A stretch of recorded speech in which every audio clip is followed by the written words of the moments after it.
We are in Alpine, Utah on the set for Saints and Soldiers The Void. Standing next to me is Randy Beard, who, amongst having various roles on the film, also owns a Panzer III. Cool little item to have.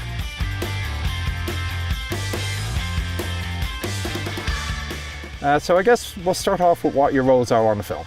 Well, I'm executive producer, German military advisor, and that takes me into the armor. I'm supplying several of the weapons, all the 98K rifles and MP40s and whatnot. You constructed a Panzer III. Now, there's a lot of Panzers out there that you look at it and immediately you know it is not a real Panzer III. This one, in all fairness, especially from here up, this looks the Bart. Yes. I guess, where do you start? If you're going to build a Panzer III that looks this much like a Panzer III, how do you do it? Well, my original thoughts was, with the time and effort and money that's going to go into it, I really didn't want to settle. So I had purchased a M113 demilitarized that had been cut off just above the tracks. Okay, so let's say in a moment of insanity, I decided that I was going to start to build my own tank. I would say that you need to know going into it that it's basically a lifestyle. It really is. This is not something that you would do like on a weekend or as kind of a sideline hobby thing. The amount of work involved even just in maintaining these vehicles is tremendous. You have to have a place to store it, you have to have a place to work on it, haul it. I think that's kind of the differentiation between this reproduction and most of the reproductions are out there. You can make a reproduction relatively inexpensive, I guess, in relative terms, and quickly if you'll take an existing vehicle and cut the top off and then put another top on top of it. Right. Unfortunately, the whole layout doesn't conform to the German specifications. So in this case, you do have the engine at the back and the transmission is at the front. Yep. Yeah, we reworked everything, so everything's in the correct configuration. Everything is to spec. And where do you get a 5cm cannon? Well, that is used oil field pipe. Okay, so the film is set at the very, very end of World War II. I mean, we're talking the last couple of days. Panzer III, not really standard issue for the frontline German army of that period. How do we explain Panzer IIIs in this movie? Okay, well, as you well know, the Panzer III basically went obsolete in 1943, right after Kursk. So it was replaced by the Panther. So they took the Panzer IIIs and they took turrets off. They used them as ammunition haulers. They used them as artillery spotting vehicles, command vehicles, and things like that. A lot of them got transferred into tank or training schools for Panzer Grenadiers or tank training. So in the script of this movie, basically that's the explanation of why we have 3 Panzer IIIs is they've been pulled into service out of a training school.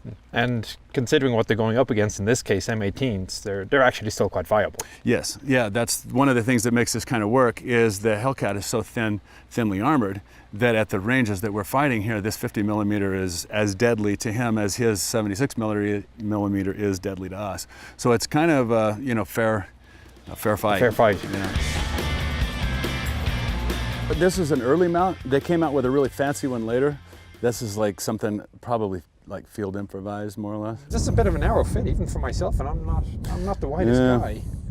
I think the guys in the 40s were smaller by nature. I guess we'll have a look and see just how good a job you did. You did a wonderful job on the outside. Let's see how you did on the inside. Okay. Oh, well, they put a nice convenient handle here, it has to be said. Okay, I'm already stuck.